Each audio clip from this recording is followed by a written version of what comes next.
मैं ये जानना चाहती हूँ कौन से अच्छे मटेरियल हम यूज़ कर सकते हैं यूटेंसिल्स के लिए और कैसे मटेरियल्स बुरे हैं। हमने प्लास्टिक की तो बात कर ली, लेकिन मुझे लग रहा है कि और भी मटेरियल्स होते हैं जो इम्पैक्ट करती है।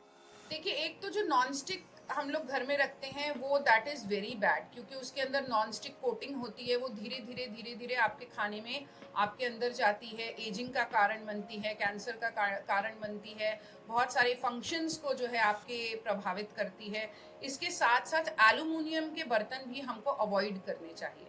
एल्यूमिनियम पर भी जब हीट लगती है तो it becomes a huge cause of cancer, and it is just not recommended. In fact आप अगर होटल्स में जाएंगे तो वहाँ किचन के अंदर जो है मना किया जाता है। 5 स्टार होटल्स के अंदर hazard analysis critical control point, ऐसी एक वहाँ क्वालिटी कंट्रोल प्रोसीजर्स होते हैं जहाँ पर मना किया जाता है कि वहाँ कोई भी एल्यूमिनियम का बर्तन नहीं हो सकता किचन के अंदर। सो देयर फोर हम, लेकिन मैंने देखा है बहुत सारे घरों के अंदर आज भी एल्यूमिनियम के पैन, एल्यूमिनियम की डेगचियाँ, ये सब होती हैं। And this is very, it is not a good thing to use aluminium. Steel is very good. इसके साथ साथ लोहा बहुत अच्छा है।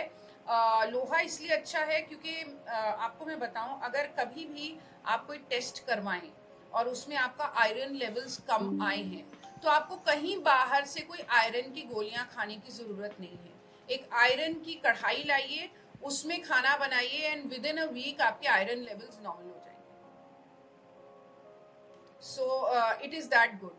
वाओ। साथ ही सिल्वर इज़ वेरी गुड। आजकल सिल्वर के बर्तन तो हर कोई अफोर्ड नहीं कर सकता, लेकिन हमारे घर में सिल्वर का सिक्का है, तो रात में अगर सिल्वर का सिक्का आप डाल दें पानी में और सुबह उठ के वो पानी पी लें तो सिल्वर के कुछ अंश आपके अंदर जाते हैं, they are very good. However ये भी तभी करना चाहिए अगर आपको कोई किडनी या लिवर के इश्यूज नहीं है तो। और कोई भी आयुर्वेदिक चीज़, जैसे कुछ लोग होते हैं, मान लीजिए जैसे मैंने अभी कहा, तो लोग करना ही शुरू कर देंगे। तो आयुर्वेद के अंदर क्लियरली लिखा है कि कॉपर में भी अगर आप पानी पीते हैं कॉपर की बॉटल से, तो 15 दिन से ज्यादा आपको नहीं पीना है। 15 दिन पीने के बाद उसको 15 दिन छोड़ देना है। तो सेम चीज चांदी के साथ भी है, 15 दिन पीने के बाद आपको उसमें गैप देना है। कोई भी चीज लगातार करने के लिए नहीं बोला। तो अगर आप कहीं कुछ सुनते हैं तो पहले उसे पूरी तरह से समझिए, कंसल्ट कीजिए किसी प्रोफेशनल को, and then only follow it. अच्छा, जब हम ये बात कर रहे हैं तो आप मुझे ये बताइए, हमारे जो डेली कुकिंग है उसमें हम 15 दिन कैसे गैप लें? नहीं नहीं, मैं कह रही हूँ, देखिए कॉपर में तो हम कोई कुकिंग कुकिंग नहीं कर रहे हैं, लेकिन आजकल एक फैड चला है, जहाँ योगा का फैड चला है, योग का फैड चला है, आई एम सॉरी। तो उसी में फैड चला है कि कॉपर बॉटल्स का। सो लोग क्या करते हैं, 2-2 महीने, 3-3 महीने लगातार कॉपर की बॉटल से पानी पिए जा रहे हैं, पिए जा रहे हैं। Not recommended. आपको मेटल्स की प्रॉब्लम हो जाएगी, आपके यूरिन में दिक्कत आने लगेगी। आपको उसको एक समय तक ही पीना है और फिर छोड़ देना है। जिस तरह से मैंने आपको कहा कि घर में आप आयरन की कढ़ाई रखिए, उसमें खाना बनाइए। अब आयरन की कढ़ाई का ये अर्थ नहीं है कि आप उसमें खाना बनाते ही जाइए। और आपके घर में कोई किडनी का पेशेंट है तो जो है आप उसको 30 दिन लगातार आयरन की ही कढ़ाई में खाना बना रहे हैं। आपने हफ्ते में 2 दिन, 3 दिन, 4 दिन, या अगर किसी में आयरन की कमी है तो एक हफ्ता खाना बना लिया। अब थोड़े दिन स्टील में बना लीजिए, फिर थोड़े दिन जो है आयरन में 1-2 दिन बना लीजिए, फिर स्टील में बना लीजिए।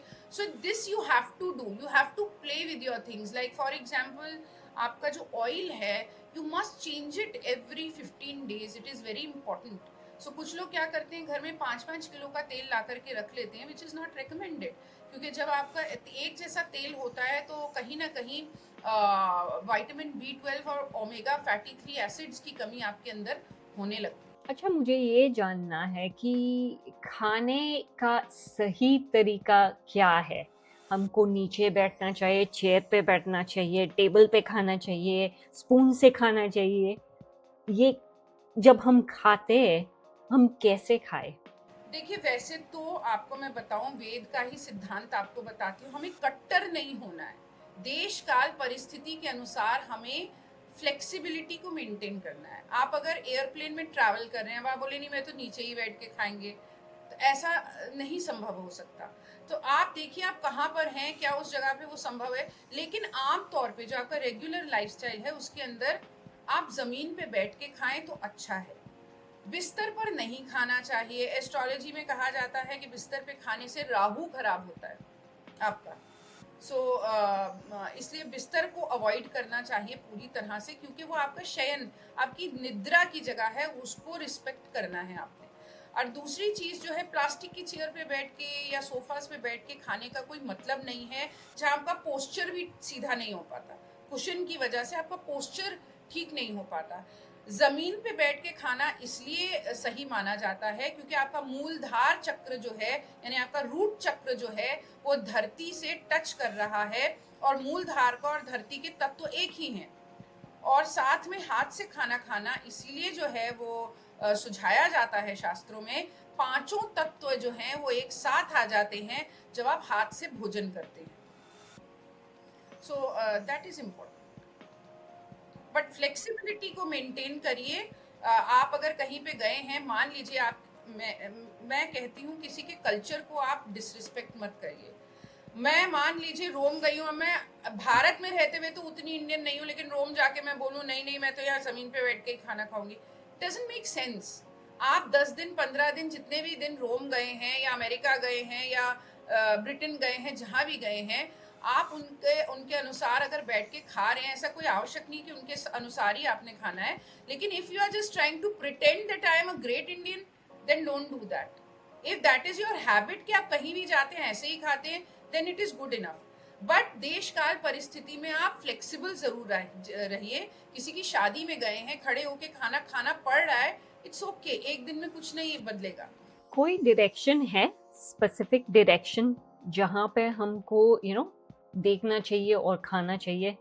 देखिए, वैसे तो आप अगर किसी ज्योतिष आचार्य से पूछेंगे, आजकल के जो 2-2 महीने के डिप्लोमा करके ज्योतिष आचार्य बन जाते हैं, तो वो आपसे कहेंगे कि नहीं, ईस्ट की डायरेक्शन को फॉलो करिए या नॉर्थ की डायरेक्शन को फॉलो करिए। लेकिन मैं आपको बता दूं, पूरा ज्ञान ना हो तो दिक्कत हो जाती है।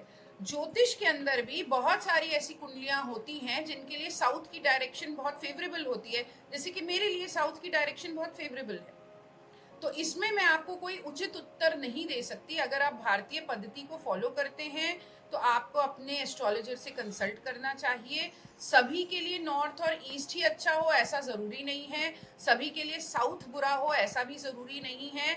लेकिन क्योंकि मैं महादेव की भक्त हूँ, इसलिए मेरे लिए बहुत ज़्यादा कोई फ़र्क नहीं पड़ता कौन सी दिशा, सारी दिशाएं उसी की हैं। तो आपके मन में ये भाव रहेगा कि मुझे प्रोटेक्ट करने वाला हर दिशा में मुझे प्रोटेक्ट कर रहा है, और आपके मन में कोई डर नहीं होगा किसी भी प्रकार का, तो आप